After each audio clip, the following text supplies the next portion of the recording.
Hi, and welcome to week 5. I can't believe we're already in week 5. We're in the second half of this session 2. It's amazing how quickly it's gone by. These are the activities to be completed this week. You're going to view the video, which you're doing right now. That's the first activity. Our second activity is to read chapter 11 in the textbook. The title of that chapter is Civics, Young Citizens in Action. We're going to take a look at civics education. So what I want you to do is to respond to the following questions after reading chapter 11. The first question, what encompasses the study of civics in elementary school social studies? Why is civics important for this age group? How does this civics education fit into the social studies curriculum?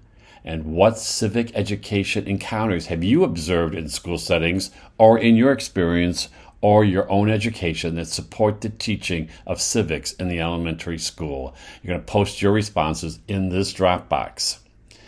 Now we're going to take a look at character education, which is on page 349. The textbook, this is our social emotional learning activity this week. You're going to select one of the following to be completed. You're either going to locate children's literature online of a notable character who displays outstanding positive traits such as honesty, leadership, and compassion, and you're going to post the image of the book, a brief synopsis of the story, and how you determined this character was courageous. Or you can locate an idea or a lesson sketch of teaching a civic decision-making skill to discuss a contentious issue in a safe classroom environment free from judgment and criticism, and to effectively use the skill from the lesson in a real-life civic situation. You're going to post your work in the Dropbox. If you do both, I will give you extra credit. You're going to read and comment on 2 of your colleagues' responses. And remember, when you do that, you do get credit for that. So if I don't see your responses when I am grading your work, you will not get credit. So you do need to make sure you respond to 2 of your colleagues. Even if you submit your work first and you don't see your colleagues' work, you need to go back later and make sure you do that for full credit for the week.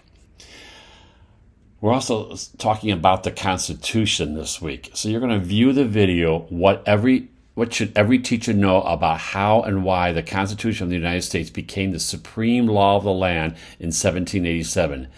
After viewing the video, you're going to create 5 questions you would ask students about the information from the video. Now, make sure you use Bloom's taxonomy to create higher order thinking questions. I have Bloom's taxonomy, a document here and one here as well, so you can know which verbs to use in your questions so that you're not at the lower level of the Bloom's taxonomy, you're at the higher level. And if you don't know about Bloom's, you can find all that information on both of these links here. This is the video you're going to watch. Then you're going to create a discussion guide about the Constitution. So you will research a website for any grade level to learn about the Constitution. You're going to create a discussion guide. That's 10 questions, clues, or hints that would motivate the students to locate information to learn from the information on the website. Use a creative approach in your design of your discussion guide, such as a treasure hunt, a game, a puzzle, escape room clues, flashcards, a brochure, or any other hands-on activity. This discussion guide would help guide students as they navigate the website looking for specific information to learn the details of the Constitution. You're going to post the link to the website.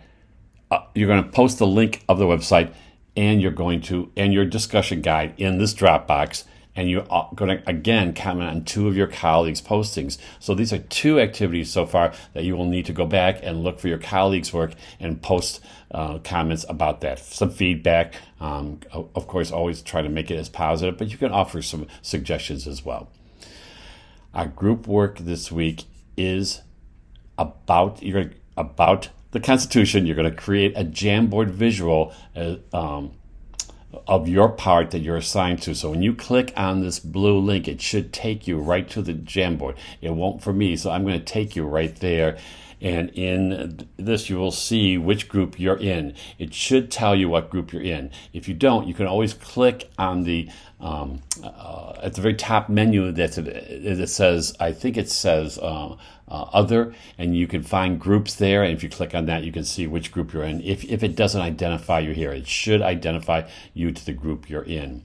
But anyways, if you're in group 1, you're going to create the, let me go back, I'm sorry. I'm going to read this first. Your group has been assigned parts of the Constitution. Your group will create a visual portrayal of the parts of the Constitution assigned to the group using the Jamboard. Please make sure your group uses the board identified by your group number. You'll be able to see all of the group's Jamboards. When your group has completed a Jamboard, each member of the group should add Post-it notes of positive feedback on each of the other group's Jamboard. So if you're in group 1, you're going to work on the preamble and Article 1. If you're in group 2, you're going to work on Article 2.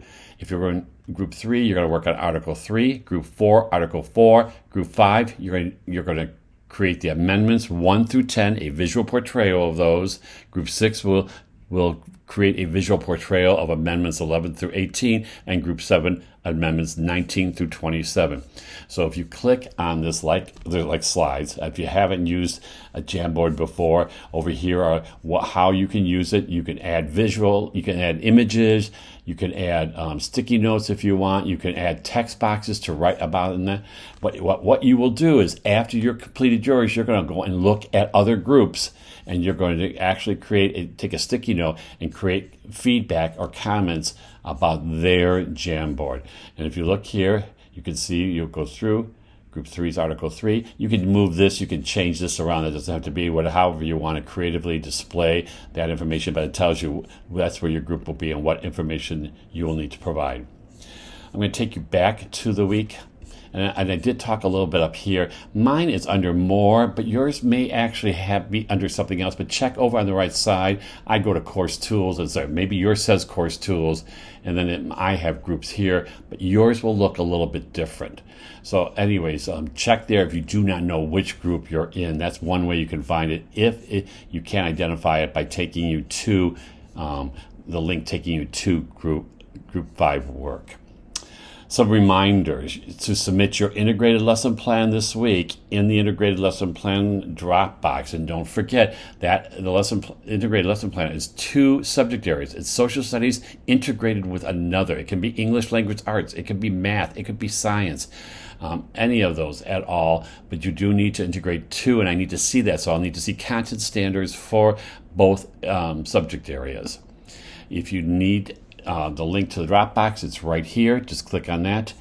Your unit plan assignment is due week 6. I would advise you to look ahead. It's going to take you a little bit of time to complete that, and here's the link for that. Down below here is where you start to put all your work in for this week. If you have any questions, please don't hesitate to reach out to me. Otherwise, I'll see you online.